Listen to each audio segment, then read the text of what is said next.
the title of this message is this, Find Me. You have it there? God is calling us to intimacy. Many times we talk about being intimate with God and we say, Lord, when I pray, when I still myself, when I find myself in a corner, when I put the world behind me, when I let silence come in. Some people say intimacy is just shutting my doors, talking to God. That's it. Yeah, that's it. Some people would go so far away from the city, go deep into the mountains to worship God because I want to hear from you. And I believe this message is so personal because it is something that perhaps would lead us into hearing God. What's the next plan for your life? Have you asked God that? Lord, 2018 is approaching. In a matter of less than 2 weeks or 2 weeks, andun na tayo, no? Andun na tayo. We're gonna be hitting that.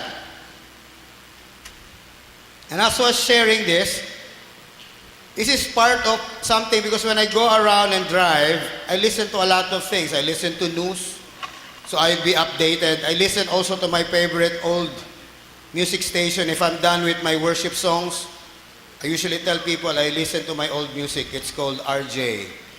I'm not plugging Ramon Jacinto's 100.3. And when I was likewise driving, I heard this song which came from a very, very old collection of music, which really hit my heart. You know what? God can talk to you in every way. A lot of us would say, Lord, if I worship you and sing your worship, you'll talk to me. Yeah, yes, God can. But you cannot put God in a box. God can talk back to you. God can whisper to you. He would use situations, people, even music at the secular to talk to you. Because He wants to tell you things that you need perhaps to tell others. So the title of this is Find Me. That God is indeed calling us to that moment of intimacy for us to be ready for the next step, for another year. Not only to be strategically planning, but before we do plan, listen to the heartbeat of God. Listen to that still small voice. Because most of the time, we wait, right? Remember the prophet, I think that was Elijah. He thought God will be in the fire. So he said, if fire comes, consuming, that's God. It wasn't God. That was just part of His acts. God came through a mighty wind. Wala rin eh. And an earthquake. Wala rin. But then stillness came around. And God spoke to the prophet on a still, small voice. Alam mo yung still, small voice? Because God do not talk like us. When we talk in paragraphs and volumes. God only talks in one sentence. You know, by talking like that, He meant a lot. That's why sabi niya, God is in heaven, you guys are on earth, let your words be few. Because when God speaks, it's not that much word. But when He do speak, He will move mountains. He will divide seas. He will steal the earth from rotating in the orbit. Why? Because that is God. Amen? Someone told me that in this world and even this universe, everything is voice activated. Pastor, paano naging voice activated? Well, the entire universe started with a voice that commands, let there be light. So kung hindi voice activated yan, ano pa kaya? So a lot of us will say, ako high-tech ako eh. I live in modern times. You know? Right? There's this commercial of people trying to sell cars. He clapped his hands and the car just started. A lot of things are voice activated. Believe me, it's already available. If you have the money, there is what we call an intelligent house, where you cannot open it until the voice of the owner says open, it will open. And the owner says TV opens. Music opens. Ikaw, if you say so, even if you shout, it will not open. Because that appliance listens only to a voice it can read and understand. A new year is approaching. Can we hear God's voice? Because He said, if we are His sheep, then his sheep hears his own voice. Amen? So as we go here, as you say, I'm just read the scripture. I'll start with Jeremiah 29:13 up to 14a. It says here, you will seek me and find me when you seek me with all your heart. I will be found by you, declares the Lord. I'll bring you back to captivity. But before that, there's a verse that says, you will seek me and find me when you seek me with all your heart. Wow. Okay, can we pray, God? In this world where we thought we're running after things, in this world where we are looking to be contented, just like St. Paul said, be contented. In a world filled with taste, in a world filled with sights and sounds that makes our taste as humans insatiable, we run after so many things. We ran after so many things, we got so tired, and so many of us are so tired, we can't even come to church sometimes. But I thank you so much that you will teach us to listen. In a world filled with activities, filled with wonderful things, filled with suggestions, let us hear your voice. Because it's a still small voice. Help us find you, Lord. Open our hearts and minds and spirit this morning in Jesus' name. People would ask, di ba? A lot of people. Have you been approached by people about what you're planning next year? And if you're old enough, a lot of people, when they respect you even, would come and ask you, what would 2018 be? Amen? What does the Bible really say about God being near us? Kingdom is here. And a lot of talks, you open your news, I expect Jerusalem to be perhaps magulo talaga. Partly in flames for the next year because of the declaration of the U.S. to make it the official capital. Of course, people know that finally they made it official. And the U.S. Embassy opens in Jerusalem 2018. My son asked me, they said, the temple is about to be built, right? That's the last 7 years of the earth. It cannot be built unless Jerusalem becomes the capital. Right? It became a capital. It was declared weeks ago. And the impact of that will be so deep into a lot of things. People are talking.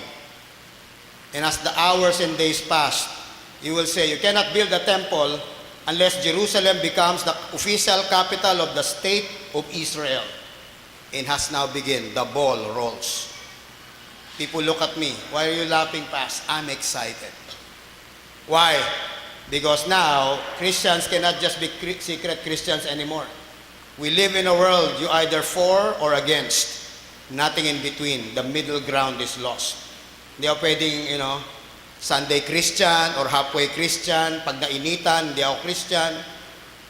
Diba? Pag blessed na blessed, happy ako. Pag hindi blessed, panic ako, takbo ako sa world, kalimutan ko si God. Right? Remember what I said last time about saints and ain'ts? It's time. The saints are being revealed, and that's all of you guys. A lot of people, though, seek the world and what it has to tell. So, ang dami nagpupungsoy. Believe me. Iba naman, they look at what they call the horoscope. Di ba? Iba, alam pala ako, Libra ako, Sagittarius. May nagtanong sa, ano ka, Mel? Ako, Sagittarius. Sagittarius yan. Taga-Sagittarius ako sa CGSS. Yun ang street ko. A lot of people go into the crystal ball thing. And I remember that song long ago when I was a young man, now 12 years old. There was a song that says, if I had a crystal ball, I'll gaze into your mind. Wow. Why a crystal ball? Nalala ko, I remember 1994, the Miss Universe was here. And believe me, even on Sundays, people were talking about who's gonna be Miss Universe. It's like a Pac-Man fight. people are looking, not only the world, the entire Philippines was stopping at a heartbeat. Who will win Miss Universe 1994? Of course, a lot of experts say, ito yung di ba? You know, the countries that are favorites, they're there. And in those years, if the last 10 years, it was the beauty of the Philippines. It's not just beautiful islands, but beautiful girls. Do you agree with that? That the Filipinas are the most beautiful women in the world. But in the 1990s, it was the Venezuelan. Whenever a Venezuelan comes into the stage, she becomes whatever it is, Miss Universe, Miss World. So, heavy favorite Venezuela. So a lot of people are asking, this is Philippine setting, sinong mananalo, sinong mananalo? So they were looking at the Pung Sui guy, whoever, the card reader. And you know, the most famous until now, when you don't look at God but look at people, they ask Madam Auring. Madam Auring. O Madam Auring. Di ba? Sinong mananalo? Of course, bias tayo, di ba? Letter V. V, di ba? And indeed, that's what she said. The one that will win 1994 Miss Universe is from the country that's letter V. Ilan lang naman yun, di ba? Vanuatu, Venezuela. Wala man. Para namang hula ba yan? You know, some people say, kailan pa ba hulaan? It's V. I mean, the Venezuelan Miss Universe was so beautiful. Pang Miss Universe talaga. Royal. Shoe-in. But something happened. When the final names were called, the one that won, okay? And even in church, we were laughing and arguing about it. You know, a lot of us also said it's V for Venezuela. Because it's always a Monday yung Miss Universe. So just like now, it's Sunday, everybody's V, Venezuela. So even our pastor said, oh, sino mananalo? Letter V. Okay, say V.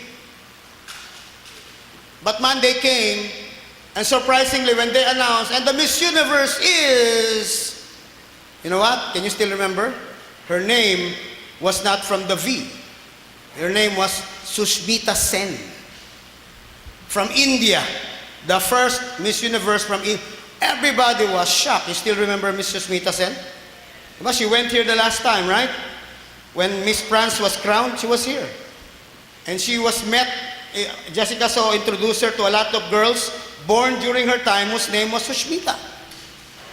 So eto na, asara na kami. Ito, Sunday ulit. We tell the pastors, even ikaw, mali ka. You said, before you preach, it's gonna be letter V. Hindi man V yung nanalo. Taga-India, sabi niya, hindi, tama si Madam Auring. Tama ako. Bakit? V naman talaga yung nanalo. Hindi nga V, taga-India yun. V nga. Hindi nga, taga-India. V, tama siya. Tama ako, si Madam ang tawa. Ano bakit? V. Yung nanalo, Vumvay daw. V pa rin. Sabi ko, di ka makahirit, V, Vumvay. Di V pa rin. You look at that, you laugh, you realize, wow, wala kang lusot. You've been asking, Lord, what will happen next year? What will be government next year? What will be my life? What will be my business? What about my family? What about my study? What about my career? What about my dealings? What about my relationships? What about my marriage? What about the plans I've heard for years? Will it really come? Right? As it approaches, God says something. We live in a city of, like I said long ago, this city was known for three things. First, the durian, which a lot of people still don't like to smell. I told them, yeah, it smells hell, but it tastes like heaven. You have the highest mountain, which is not just a mountain, the most majestic, Mount Apo, that's a volcano. And the third is an eagle. This is Eagle City. You know what God was impressing to all of us? We are all eagles, no doubt for that. But I believe the eagle in us needs at least to transform a bit to be doves. What does dove symbolize? Not just peace. Doves symbolize intimacy. That's why when Christ was baptized, a dove showed, this is my son, in whom I'm most, pleased. Why would God be pleased with Jesus? Because He is intimate with God. I believe with intimacy the symbol of a dove. God wanted us in this next year to draw closer to God because the earth may shake, but those who are intimates with God will never be shaken. Remember what Pastor Dave told us many Sundays ago? He says, and I quote him, he said, God has no favorites, but He has intimates. Can you tell this to your seatmate? Sabi mo, God has no favorites. Man, talk to that person. God has no favorite. Okay, and answer back, yes, but He has His intimates. Ang tanong ko, are we intimate with God? I want us to answer that later. You look at this, at the end of that, sabi niya, I will really rescue, bring you back from captivity. You know what captivates people? What distracts us? A lot of things, which we claim to be important. We have a lot of priorities. We run after cutting-edge technologies. I have nothing against it. If you have the money, please don't use credit all the time. Beware of that. Save for it. But if you want to have the best, why not? The best laptop, take it. But do it for the honor of God. The best cell phone, take it. Buy it. If you have the money, don't just go credit. But do it for the glory of God. God says in the Word, whatever you do it for my glory. Right? If you want the best, God deserves the best. Cutting edge things are gadgets. A lot of people run after relationships. That's why today, uso na yung word na move on. Kasi when it stalls, when it stops, when it vanishes, move on ang move on. Kaya nga lang, as we move on, where do we move? Where? Moving on needs a direction. You don't just keep moving. Where do you go? Ask God. Don't just run. Today, the world is filled with people, and I believe millennials are not just young people.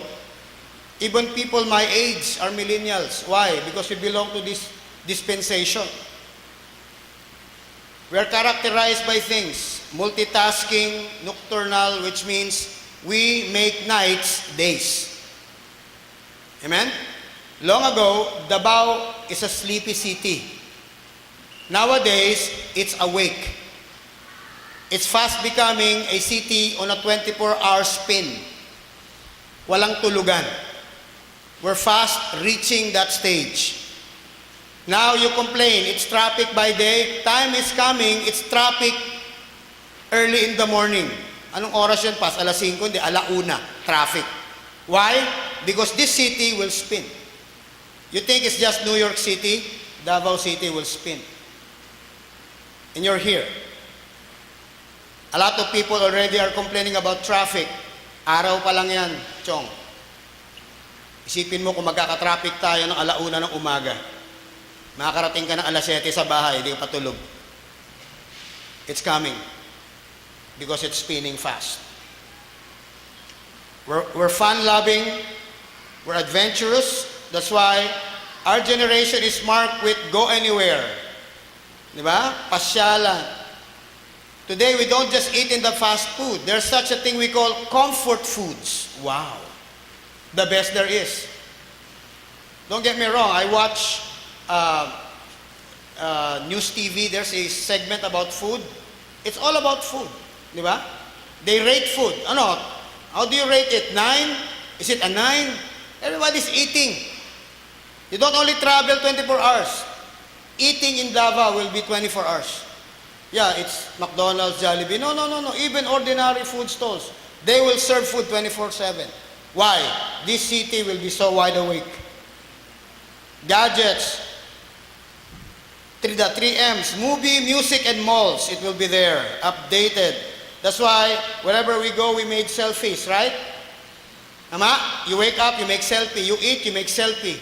You get out of the house, you make selfie. You traffic, you make selfie. You video things and you upload it. Nowadays, you're updated. You post it everywhere. FB, Twitter, Instagram. It's there. We're bombarded. Information. They said there are only 2 internet companies here. There's going to be a third strand, maybe fourth, maybe fifth. Next year, be intimate with God because this country will shake in terms of technology. And you've been asking God, Lord, what's next for my life? I'm waiting for another year. Things will be fast. Your internet, your communication will be fast. It's 4G, it's real time. If there's going to be another cutting edge, it's going to be here. Within seconds, you'll connect with anyone you know outside this city, except when you're in the moon or in Mars. Everything on Earth, you'll be in touch. Watch it, the next 3 years, it'll be so fast. All these images from TV and internet, tons of data. No more borders, no more barriers. Travel is so cheap, right? That's why you look at Filipinos, mga magkakabarkada, call center agents, where are you? We're in Singapore. One group I know, they went to Maldives. What? Ordinary single guys cannot do that long ago. Only Berakah, it could be very, social na. But a lot of the people I know who works in call center in Manila, the last time I look at the post, what? Maldives. Wow! The nearest was Singapore. The other ones was in Korea. What are you doing? Taking a break for 3 days. They have money. And they can travel because the airlines are cheap. Long ago, you cannot even think of that. But problems become global, right? HIV, AIDS, killer disease, dengue, whatever, it's there. Global warming, human rights, human trafficking, pollution, terrorism, wars, nuclear threat, military buildup. All the positives, all the negatives, all at the same time. Why? If Jesus is near, He will not just remove anything. Remember the angel said, will you not remove the wheat from the grass? No. I will let them stay together because I'll harvest them all at the same time. Shocking. A lot of people are preparing to leave planet Earth not suffering. God wanted us to be here when this world will be at the very mercies of God. And all these things, can we still ask and hear God and find Him? Before I go to my message, I'm just priming us up because this is going to be... In a sense, naalala ko, in the 90s, I watched Patriot games. Harrison Ford as Jack Ryan was hunting terrorists deep into the Sahara. They use a satellite and they can track the movements, even at night. Another movie, you know what that is? Enemy of the State. They use state facility to spy on a private life and invade the privacy of Will Smith. They can do that. Yeah, the technology of the military organizations of this world is 50 years ahead of the civilian. That's why even when you sleep, even when you whisper, even when you text, they can read your text. You chat, they can read your chat. You talk like 5 years ago, they can retrieve your talk. That's why ang dami pinapasabpuy na, di ba? Because it can be retrievable. Nothing escapes. You live in that kind of world. For all these things, you realize, Lord, it's almost 2018. How can I find you? Technology can find me. I remember Ronald Reagan started Star Wars Initiative. That's the military program for the defense of the states. But when he released those satellites, it's not just military. Those are very sharp, advanced. When the space shuttle was still flying, inaayos nila yung dahan-dahan, they're building it up. And as a result, there are 28 global positioning system, GPS satellites in orbit, in deep orbit, looking down at all of us. It was started in the mid-80s. Now, it's ready. Those satellites look down on us here on Earth and locate any one of us right down here within millimeters. Huh? A lot of people said, inches, no, within millimeters, they can trace you. Kaya a lot of those move, don't look up, baka mamukhaan ka eh. To this day, people say, may CCTV, may mas matinding CCTV sa taas. It's a heat-seeking, human breathing, they can trace you. Said, Pas, is that true? Is that in the movie? The movie we're just telling you what's really true. We think we're high-tech. The high-tech of the people out there who want to spy and one day rule over the freedoms of this world has been ready. They almost perfected it. That's why they're into cloning na. Nakakanood ko ng Star Wars, mukhang totoo to, parang prophetic. We will war against flesh who has not human flesh but genetically modified human beings. Katakot yun. It's not movies, guys. Movies are just advanced data telling you mangyayari. Google Earth, simplified mapping, right? This telescope can locate your home address, even the color of your roof. God said, find me. In this world, people can find you. If we can find each other, what about God's will for our life? How can we know this is the way to go? With all these facts, how can we find God and seek Him? This world is fast moving. It's becoming fast globally. I remember years ago, there's the commercial from Skyflakes. Remember, there's a pencil sketch. And in that pencil sketch was the face of Santa Claus. The commercial said, we live in a world so entwined with materialism, we look at Christmas as giving. It's about eating more, having more, accepting more, wanting more. So that's the face of Santa, because in Santa, there's always the duffel bag of gifts, right? That's why it says, you better watch out, you better not cry. You better not pout. I'm telling you why. Because Santa Claus is coming to town, no longer Jesus. In that Skyflakes commercial, you know what they do? A big eraser came and started erasing parts of Santa Claus. The end of the erasure, Santa Claus was gone. The beard was still there, but it's not the face of Santa Claus. It's the face of Jesus. Because the commercial says, the very reason for Christmas is not Santa. It's the man born on the manger. It's Jesus Himself. What does Jesus do, di ba? He gave His life. And you flash this, they say there's always 3 levels of giving.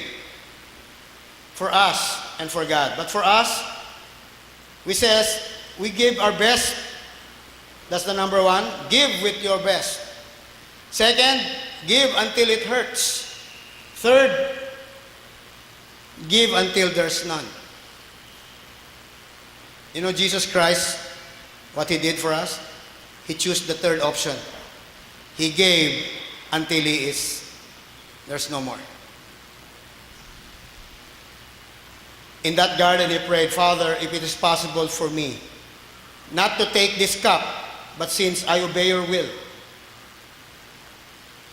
I set my face like a flint, looking at Calvary. You know what Jesus did? This is Christmas Day and Easter at the same time. You know, on Christmas, that's what Pastor Dave said last Sunday. The shepherds heard Him. Today, I'll tell you about the wise men. But before that, you realize that it was night, right? Night. But you know, the Christmas night became day when Christ was born and when Christ on a manger was found by the Magi. The light of that star became like a noonday sun. Yung gabi naging umaga because of that star lighting the manger. And the day Jesus died, at 3 p.m., the hottest time of the day became night. Dumilim in Jerusalem. When He gave His breath, the temple was cut in between. The Holy Spirit went out. And the dead in Jerusalem walk. Even the soul they can see. Why? Because power was taken out of the grave. Alas 3, that's the hottest part of the day. It became like midnight. Why? That is God. He's calling us. God gave until there is none. Now I recall this adage I learned from one man of God. It says, all gave some, but some gave all. I want to ask you guys, individually, if Christ gave until there is none, are we part of the all gave some? Ask yourself. Or are you personally part of the very few, the some that gave all? Will you give it all to God? You've been asking God, Lord, bless me. God cannot bless a person's hand pag yung kamay ng tao punong-puno pa eh. You want God to fill you? Empty your hands, because empty hands are the only ones to be filled. Empty jars are the only ones that can be filled. If you're halfway filled, you only have the blessings halfway. Kasi puno pa eh. And that's a challenge. In Middle Eastern tradition, I shared this many Christmas ago, like 2 Christmas ago. There was the story of the Magi, the wise men, right? We all know them to be, according to tradition, Melchor, Balthasar, and Gaspar. That's why may bilin tayo in a manger. There's a Christmas tree, there's a manger scene. They gave gold, incense, and myrrh. They were not 3 wise men alone. They were traveling with a caravan of people. That's why they were noticed. When they came to Jerusalem, imposibleng di mo sila makita eh. They were spotted from long way back by the soldiers of Herod. A big caravan is approaching the capital city. Why? They're looking for the child king. And Herod, knowing it will happen, that what he feared will come, received them. But it was treacherous because he wants to kill the child. But according to Middle Eastern tradition, there's a lot of people who traveled, and along with Melchor, Balthasar, and Gaspar, who gave gold, incense, and myrrh, came this guy. Naalala ko dati, may nagtanong ako, sino-sino ba yung 3 hari? One of my friends in high school joke, alam ko yan. Kilala ko yung 3 kings. Sino yan? Si Judas, si Barabbas, saka si Hestas. Ay ko talaga kakaiba ka, no?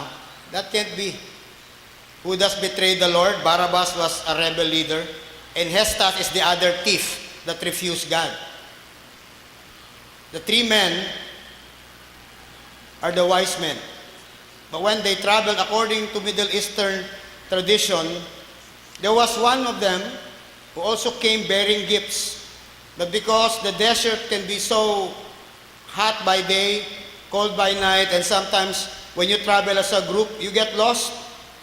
Because there is no such thing as compass in there that time. And when you're with a sandstorm, you can't even see what's 1 inches away from your face. And this guy lost his way. Kabuwag-buwag. But in his heart, this guy named Shalamar in his heart seek God, because that is intently what he set up to do.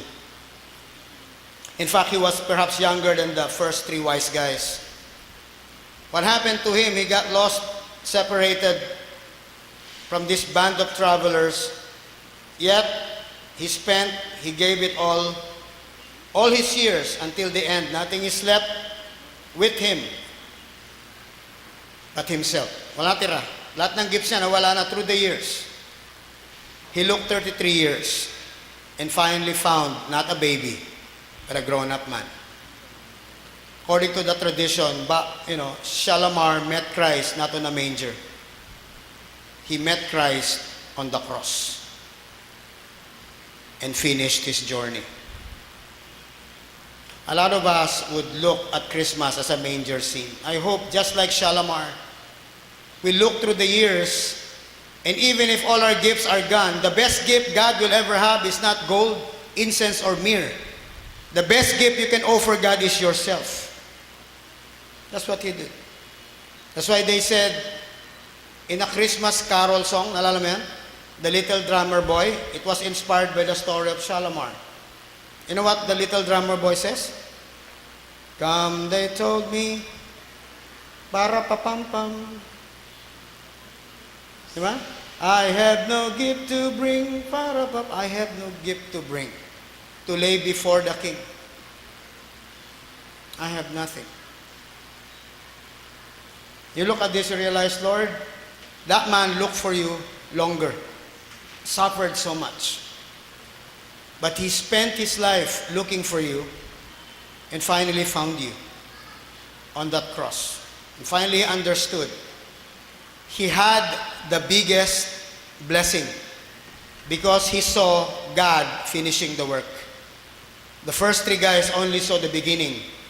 God allowed him to live to see the end. Amen?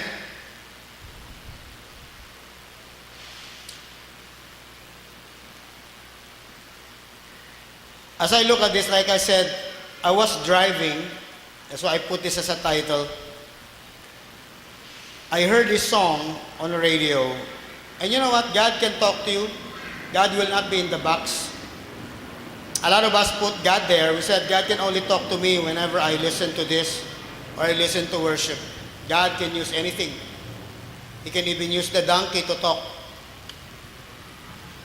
He even told the people, if you don't praise me, I will let the rock talk and praise me. Because he will always get his praise. I was driving, I was seeking God and praying. This song played. God told me, listen to that song on the radio. It was sung by a guy named David Gates. If you don't know this guy, he's the lead singer of the band that brought you Aubrey and If. Remember those songs? They're called Bread. And it's the song he sang in 2002 as a separate artist. He gone solo after many years. He said, the skies are not as blue when you're not with me. When I look at this, I said, Lord, if you're talking to me, let me listen to this song. It's like listening to God, talking back. He said, the skies are not as blue when you're not with me. The stars, they never seem to shine as bright. The hours crack like days across the ages. And a year or two pass by with every night. It makes me know if I should ever leave this world before you do. And I remember John 17, he said, Father, while I was in the world, I protect these people, my disciples, by the power of your name.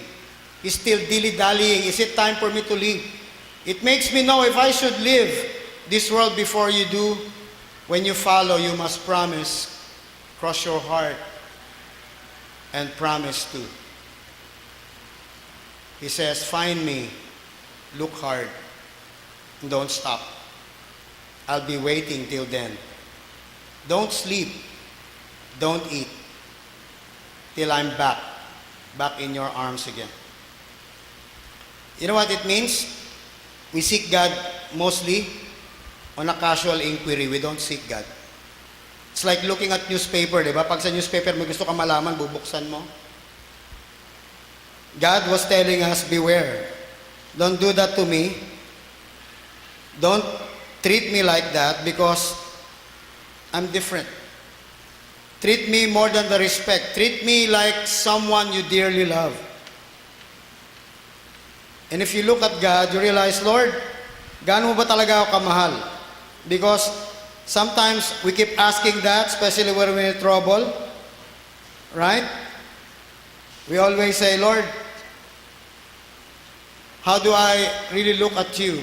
God is telling us, don't seek me casually. No casual inquiry. Maybe for the last several years, we did that. Not for this year, guys, that's coming.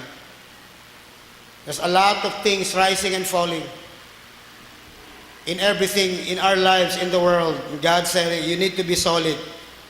Don't hang to man because man can be shaken. Man, even the people you love, may not be there from time to time. But I will stay with you forever. I'll never leave nor forsake you. He said, I don't want to spend all my forever without you. Just knowing that you're out there somewhere too. He said, I know sometimes you lost your way. You get so busy you forget about me.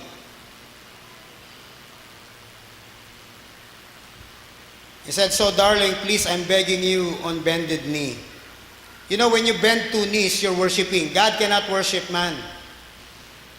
Where do you usually see a guy kneeling this way? On bended knee. Isa lang. You only see that. Normally ngayon, binibidyo yan when a guy proposes to a girl, will you marry me? Right? This is God in a love song. Kasi titinan ko to is it a love song for a man and a woman? Perhaps pwede, but a lot of words being said here are eternal. Hindi na to tao eh. I said, Please, I'm begging you. Baligtad eh. Why? Because God will know what's our future. Kaya nga, most of the time, He tells us, don't do that because mapapahamak ka eh. He said, darling, you're the apple of His eyes, you're His intimate. I'm begging you, on bended knees, it's 2018, find me. Find me. I've tried to tell the world how much I love you. But they don't understand how deep it goes. You know God's love for every one of us? No one will understand but God only. My love for my wife and her love for me, that's nothing compared to how God would love us individually. God loves my wife so much. He loves me so much. He looks at our life and say, God will not save us corporately. At taga-BCI ka ba? Corporately saved kayo? No. He died individually. Somebody asked on that cross, the last dying moments, in a flash, what did Jesus saw in those dying eyes? Someone said he saw the face of every human being born alive and being born into the 1,000 more years until now. He saw all of our faces. And he said, Father, it is finished. It's worth it. But they don't understand how deep it goes. I can't even find the words to tell you. You know, when you're too honest, I was telling people when I was still out there playing with the world, if I like a girl, atik ba? Ang galing mag-I love you eh. Alam mo ba maganda ka, I love you? Wala oh. But the moment I told Oline I love her, even if I'm an expert before, I can't even say it. Sabi ko, ba't ganun? Dati, madali lang mag-I love you, ba't hindi ko masabi? Because it's true. For the first time, I'm so honest and I know that's gonna be my girl for life. I can't even say I love you. That's why God said, I can't even find the words to tell you. Bakit? Ganun si God eh. Can you read this with your heart? You're a man or a woman, a young man or a woman, that's God talking to you and to us. So I'm the only one who really knows. And though we have our times together, nagka-quiet time ka naman, you know what? I'm always wanting more. Sometimes your problem mo, grabe ako mag-pray. No! You know, with intimacy, it's not us really wanting God. It's God wanting more of our time. But we live in a world, we only come to God when we need God. It's like waiter, di ba? You go to Penong's, tama?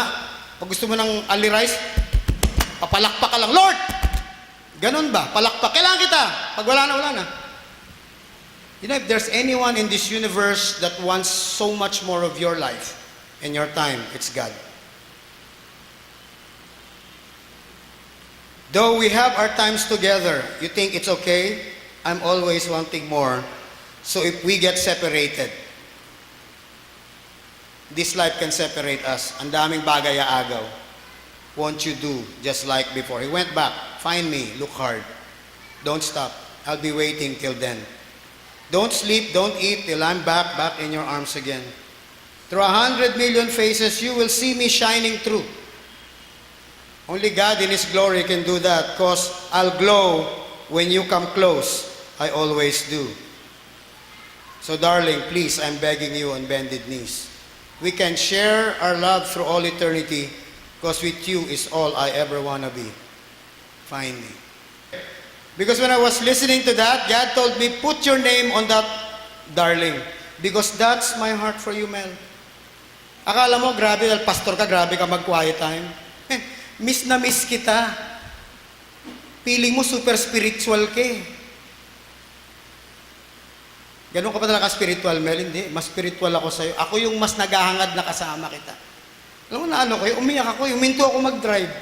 I said, kala ko, Lord, ganun tayo. Sabi, no. We have our times together, but that's me who always wants something more time with you. You know what? God would spare you trouble if you could only spend so much time listening, because when you're out of that moment with God, all your problems, the solutions, He'll tell you. Problem is, tatalon tayo sa problema, matatrap na tayo when we're so naikot na natrap na tayo sa katahingin ng tulong. God said, no! Listen. The solutions are all mine. Find me first. Guys, 2018 na. Alam ko maraming parties, maraming kainan. Kaya nga sabi sa akin, uy, find me. Look hard. Nalala mo yung parable nung ano? The woman said, I find my lost coin. I find my lost sheep. Look hard. Some of us would seek God, titigil na lang, okay na to, happy na ako. No, look hard. Don't stop.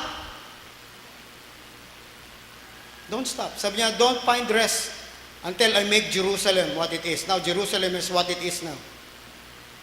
Don't sleep. A lot of us, yes Lord, di naman ako natutulog. Naka-internet ako actually, nagpe-Facebook ako alas 3 ng umaga. Di naman ako natutulog. Tama, don't sleep. I don't sleep, Lord. In fact, I'm in contact with everyone except you. But I'll talk to you like a waiter in Penong. When I'm in trouble, I clap my hand. Waiter, rice, about to bake. Ganon, no? And sometimes we think when we give to God, He's a waiter. We don't give offerings, we give tip. So I tell people, if you want to give your tithes and offerings, don't give God a tip. Because everything you got is His. Balik rin kaya niya, bigyan ka lang niya ng tip. Kunin niyo 90, 10 lang. O, bubuhay ka na sa 10. God said, guys, seek me. Find me. Hindi ka mawawala pag ginawa mo yun. Don't sleep. Don't eat. Question. When was the last time we fasted? Pas, ang hirap mag-fast ngayon. Kasi Christmas eh. Kailan ka ba natuwang mag-fast? Every time magfa-fast ka, nagluluto yung nanay mo ng masarap na ulam, di ba? Right? Have you experienced that, Paul? When you feel like fasting, someone in the neighborhood cooks a very delicious meal. While you're praying, you smell it. Right? Don't eat. When was the last time we really fast? You know what eating is? It's more than filling your stomach. You can fast from internet. Fast from the telenovela. Fast from texting. Fast from chatting. Fast from talking to people. Shut your doors and talk to God. Don't ask your parents or friends. Ask God first, Lord, what will next year be? Because long ago yung mga lolo natin, kinanta na nila yung sagot eh. Sabi na, que sera, sera. Whatever will be, will be. Hindi pwede yun eh. God sees the future and He wants to spend time with you to tell you what that is. And you know what He does? He's begging you on bended knees.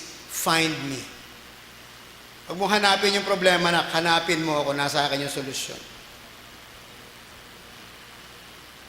Before I say the final verse, I want to tell a story of a woman who never stopped seeking God until He find Him.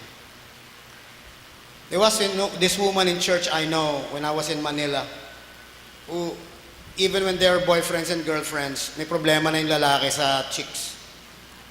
So thinking, which is mostly kasalanan ng mga women tsaka ng mga girls, that perhaps pag kinasal tayo, you will change because I can change you. You cannot change anyone. Only God can change people. Right? So sa mga girls na nag-aakalang pwede kayong si Rizal sa Luneta, magmamartir kayo, doesn't happen. Has to be God to change the man. Ganon din naman yung mga lalaki sa babae. Pag yung baligtad naman, yung lalaki ng problema sa babae, look at God, don't try to change your wife. God will change her. What happened was, she thinks her kindness will change this man. Wrong. Throughout the years, nagsama sila, nagloko. In and out. Relationships. They came from a very buena pamilya. Mayaman silang dalawa. So kahit pa paano, they still have money to spare and But the guy was spending all his money. He works in a big airline for all the girls he had. So he got firstborn, secondborn, thirdborn. 4 children. Forgive, break up, forgive, break up, forgive long, break up. Forgive long, break up. 4 children. Finally, they decided, okay na, let's really come together. Don't give up on di ba? Don't give up on us, baby. So nagkabalikan sila. Parang rebound. For a while, it worked. Until another girl captivated the guy. And when the lady was pregnant of the 5th child, he left her. Perhaps this is so, baka Miss Universe yung nakita niya. For 15 years, he's gone. 15 years. The father was not in the house. Darkness fell, but the mom never stopped praying, seeking God, speaking things.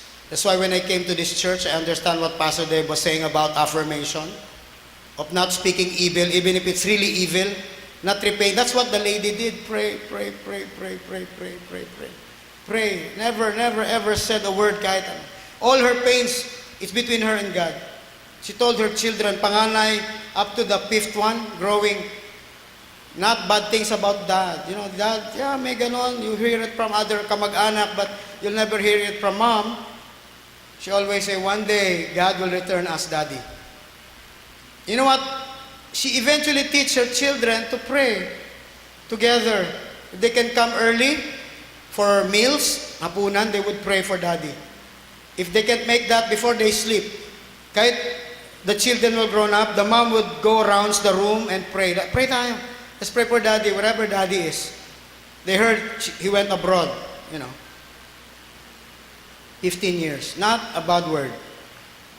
But she'd been hearing a lot. Even from the very family of the guy was telling him, even if he's our blood, curse him na. Sobra na. We hear a lot of bad news, but he shut her ears. What can be more added? I've heard enough of that long ago. Mag-boyfriend, girlfriend, si ginagawa niya na yan. What's new? But the real new things is about God. God's really telling her, just pray. Find me. Look hard. Don't stop. Don't sleep. She fasted. Don't eat. She prayed for the husband. You know what? Most touching? On Christmas Eve, December 24, just like so many Christmas Eve for 15 years, they're about to eat the Noche Buena. Okay, pray tayo, pray tayo. They were praying. Take the food. And I think it was the youngest who prayed. Can we pray for daddy wherever he is? He prayed, Lord, thank you for daddy. We missed him. You know, when I was born, I never even saw him. I saw him in pictures. He never even came to the hospital to see me. I love daddy, Lord. I pray you return him. Bless the food. When they're about to, you know, pass the food, bell rings. Oops, sino yun? Are we expecting guests? No. So they were shocked. So who do you invite? No, I don't invite. Then bell rings a second time. Long silence. So like in a family, di ba? The one that opens the door is yung bunso. Utusan yun eh. O go open the door. So the bunso came into the main door of the house. Open it. Look up. See a tall guy. Never noticed him. No, never knew him. He closed the door again and ran to the mom and the brothers and, oh, no, there's a man there. I don't know. Okay, so they went there. When they opened, exactly, the years passed by, he got sick. He was not the same pogi dad that they know. Even the picture that the bunso, that's why he never recognized him. But the other kids recognized him, even the wife. When he saw his family, he froze. They froze. Just like the song says, the hours like ages. It's eternal. They were separated by isang dipa.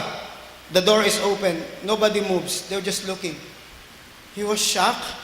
He's in pain. He's repentant. The wife was shocked. The other children were shocked. And the youngest were looking in between. Who's he?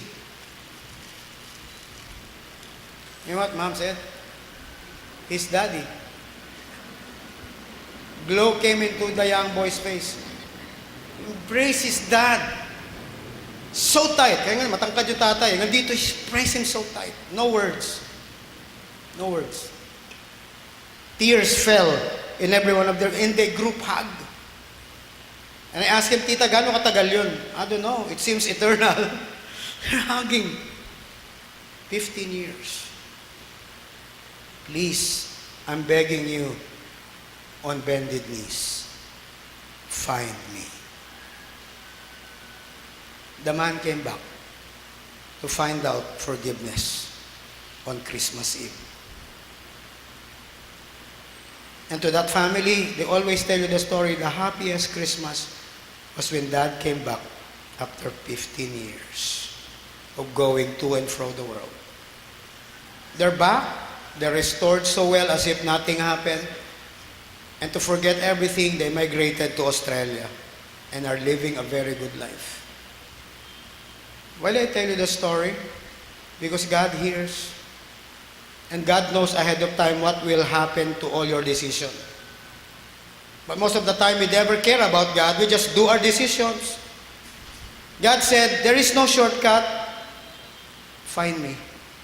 Look hard. Don't stop. Don't sleep. Don't eat. Till I'm back in your arms. Alam mo yung Diyos na to, gusto niyo makipagyakapan sa atin eh. Pero ibang bagay yung niyayakap natin. Minsan ibang tao yung kayakap natin. God said, it's me and you in tight embrace. For me, that is a relationship. The chief end of man is not just to glorify God, but to enjoy His presence. You know who enjoys us? The Father Himself. Let me go back to the final scripture. For I know the plans. I go earlier in the verse 11. I have for you, declares the Lord, plans to prosper you and not to harm you. Plans to give you hope in the future. Then you will call on me, come and pray to me. That's the breakthrough, and I will listen to you. God wants to listen. You will seek me and find me. When you seek me with all your heart. Verse 14, I'll be found by you, declares the Lord, and I will bring you back from captivity. What captures us?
Can you flash this?